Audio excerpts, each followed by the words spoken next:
Hello everyone, today I'm going to be making homemade chicken enchiladas. I do use an El Paso red enchilada sauce off the shelf, but I also make my own sauce which I blend with the chicken, and you'll see as it goes. 2 packs of chicken tenderloin, some butter, flour tortillas, chili powder, ground cumin, little red cayenne. I've got some green chilies chopped and the sauce, and then I really like the rotel, and of course you can't forget the shredded cheese. First thing I'll be doing is lightly seasoning and then browning the chicken.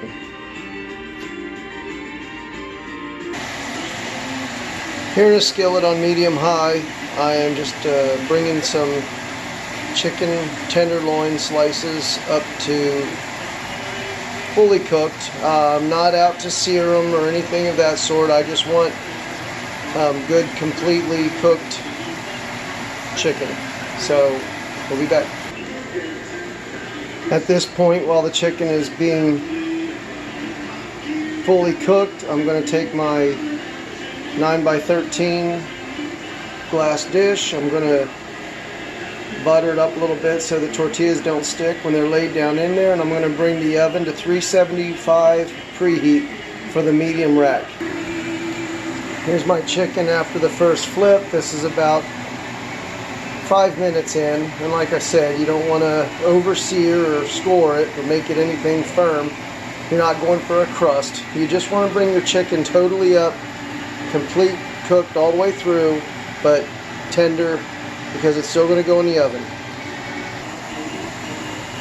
Okay, the chicken is complete. It's done all the way through. Notice it's not over browned, it's not crispy and crusty. So at this point what we want to do is bring it and transfer it into a bowl.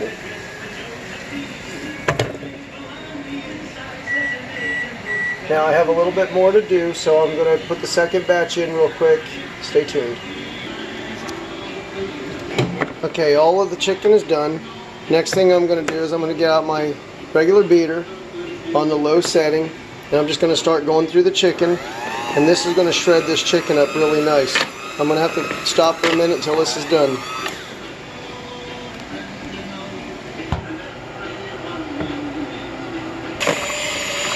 So here it is, coming to a finish. Get the chicken off the beaters.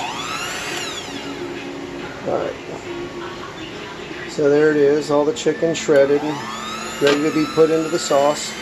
Let's work on the sauce now.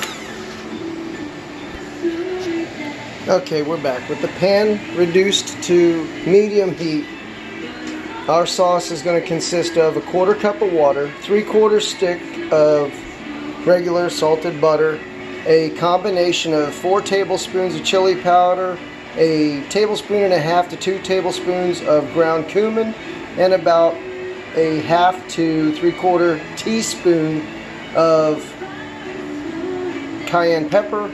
And then over here we're going to drizzle in roughly about a light tablespoon of flour to thicken it up into a gravy.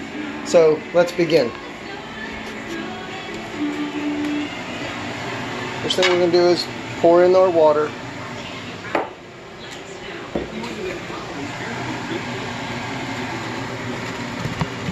Butter's been sitting there a little while.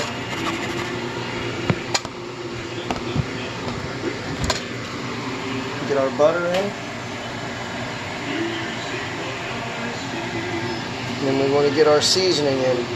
Now don't worry about the flour right away. The flour is going to be fine once this here is folded in. So what I use is just a wooden stick, and I stir it around.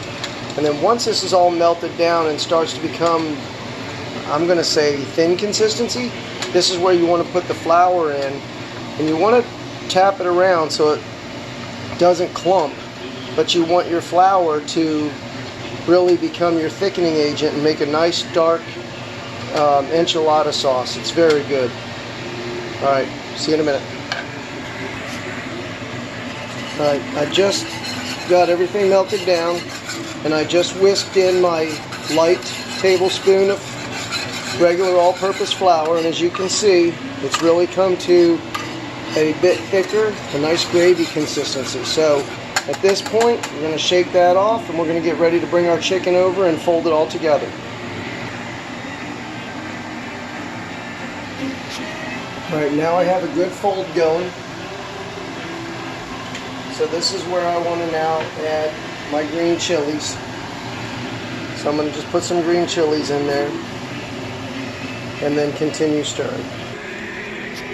Okay, everything is ready. Now it is time to assemble and put them in the dish. Just fold it up like a burrito or like an enchilada. Here we are, 7 well-stuffed 8-inch tortillas with chicken enchilada with the homemade enchilada sauce. Here I've put my canned enchilada sauce. I like the hot, Old El Paso hot. You'll notice the edges I didn't do. That's because in the oven they'll crisp up and have a really nice second or third texture to the dish. Next is the cheese. Just throw it all over. And last is Rotel, right down the middle. Use at your own taste. It is a little bit spicy, but it's so good. Now to the oven, 375 for 25 minutes.